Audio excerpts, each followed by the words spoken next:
So ayun, okay KGX, yung sa akin lahat. Good evening sa inyo lahat at ang ganda yata ng graph ngayon ng ng ADA mga idol, no? So kung titingnan nyo, pataas ang trend ng ADA. Ayan, no? So ilan ba meron? Nakita nyo naman, di ba? ADA ang isang binibili natin and Dogecoin mga idol.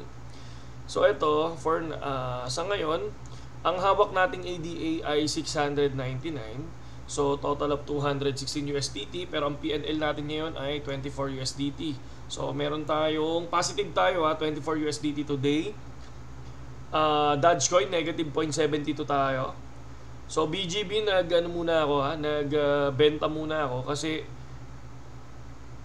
gusto ko munang palitan, gusto ko munang dagdagan to, gusto kong gawing 1,000. Kaya lang lumipad ang ADA, no? So hindi muna ako bibili, pero ang ganda ng ng ADA ngayon.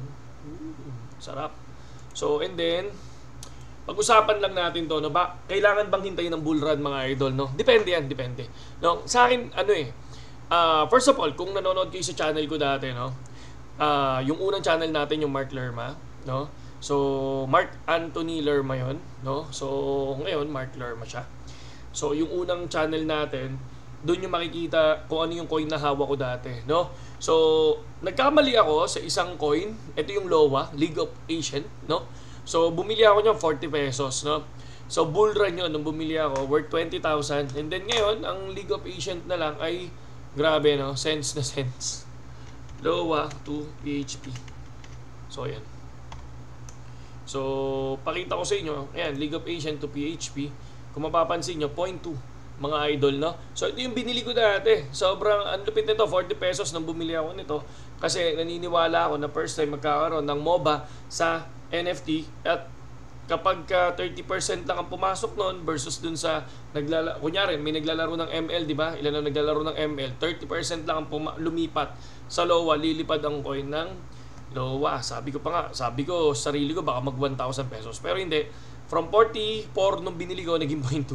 So, ubus na. So, 20,000 yun. 20,000 ang naubos sa atin dito sa LOA na yan, mga idol, no? So, para sa akin, no? Siyempre, para kung darating ang bull run, masaya, di ba?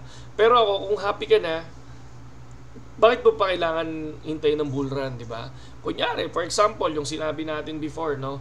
Ang RON token is okay na siya ng 11 pesos. Good to buy na siya ng 11 pesos. Tapos, anong nangyari sa RON token? Naging 66 pesos. Diba? Umabot siya ng 600% yung inangat ng RON token. So, ibig sabihin, dun pa ba sa 600% na yun? Hindi ka ba masaya? Kung tumalpak ka ng 1 million sa RON token ng 11 pesos, ngayon, 6 million na siya. Diba? So, para sa akin, bull run na yun, no? Kumbaga, ang laking pera na noon, mga idol. Kung tumalpak ka ng 20,000, so magkano na siya? 120,000 na siya.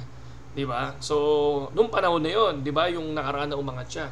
And then, XRP, kapag nag-aaral kayo ng coin, so ako, diba, sabi ko sa inyo, XRP noon pa man, bukang bibig ko na, XRP, 19 pesos, mga idol. Sabi ko, 19 pesos is good to buy. XRP, para sa akin, good to buy na. Oh, biglang lumipad ng 30 pesos, diba? Pero, 19 pesos to 26 pesos, nagbenta tayo. Nagbenta ako ng 26 pesos. Diba? And then, lumipad. Nag-30 pa yan. So, pinanginayaan ko. Pero at least, sabi ko, 19 pesos to 26 pesos, ang laki na nun. Diba? So, ang laki na nun. And ang ginawa ko naman, nung bumagsak pa siya ulit ng 26, bumalik ulit ako sa XRP. At ang XRP ngayon, kung titingnan ninyo, diba? Ayan, 34. So, ito XRP ko, mga idol, no? So, syempre, baka lang sabihin nyo, wala tayong XRP, tulad ng sinabi ko, sa withdraw, makikita natin yan. Sa iba ko kasi nilalagay yung XRP natin, mga idol, no? So, XRP, type lang natin dito. So, tas check nyo lang yan, yung 3 months ago, no? Tingnan nyo lang yung 3 months ago, syempre. So, ito yung XRP natin. Marami pa yan. Gan July, meron pa yan, mga idol, no? So, tingnan nyo, nasa 400, 300, 200, 261, 350, 161, so, 600, 800. So, bumibili ako niyan talaga before, no? So, ngayon, ang binibili lang natin ngayon is ADA. Yan. So, ngayon, kung ibibenta ko yung yung XRP ko, panalo na tayo doon. Pero, syempre, yung XRP kasi, para sa akin, ang laking niya, global coin, di ba? So, isa pa sa pinakamalaking market cap, XRP, number 5, no? So, yun yung market cap nyo. 32 billion USDT. So, ang inahawakan natin is Dogecoin na meron siya 9 billion USDT and then yung Cardano natin na 10 billion USDT. So, di ba? And then, kukuha tayo ng BGB. So, nasa top 100 yung tinitingnan ko pero gusto ko yung malaki yung market cap. Yun nasa 5 million. Yan. Diyan ako bumibili mga idol, no? So, totally ngayon, medyo maganda yung lipad ng ADA natin. So, okay na okay kahit pa paano. Pero ang maganda lang kasi habang nag-iipon ka, kahit bumaksak yan, hayaan mo lang. Tapos, mali mo, di ba? Biglang umangat. Ito naman yung biglang umangat. Kunyari, yung ADA na yun, nag-600%. O, yung 10,000 ko, edi 70,000 na yun, 60,000 na yan. Di ba? So, para sa akin, depende, no?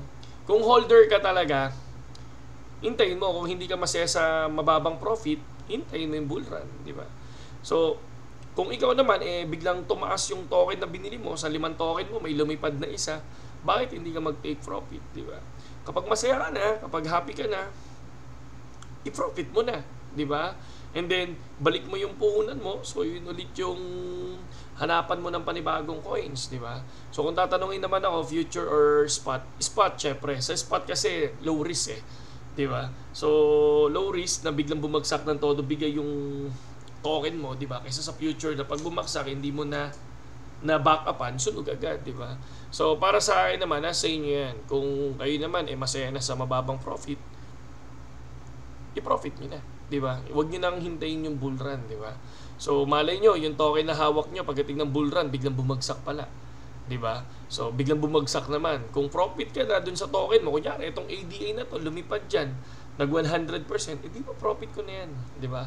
And then, maghihintay ulit akong bumagsak, doon ako ulit magti-trade. Di ba? So, ngayon, ang panalo ko pa lang dito sa ADA is 15 USDT. Kasi 200 USDT yan. Dito naman sa Dogecoin, 4 USDT. Kasi tigdo 200 USDT yung ating puhunan dito. Di ba? Nandoon pa nga kayo. So, ngayon, meron tayong 126 USDT. So, subukan natin kung ano yung bibilin natin ngayon. So, BGB kasi, ayoko muna sana, BGB to PHP. Medyo may ano ngayon medyo may comment ngayon sa Bitget dahil dun kay Floki, di ba?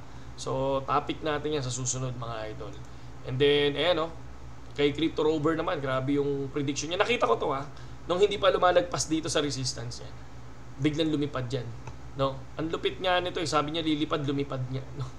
Lupit. And then whale, sabi niya 37 USDT ang target. Oh, darating sa 37 USDT yan, yung BTC. Lilipad yan mga idol. So 36.5 muna daw yan, tapos magta 37. So yun. Saludo sa lahat kay JX at magandang gabi sa inyo lahat.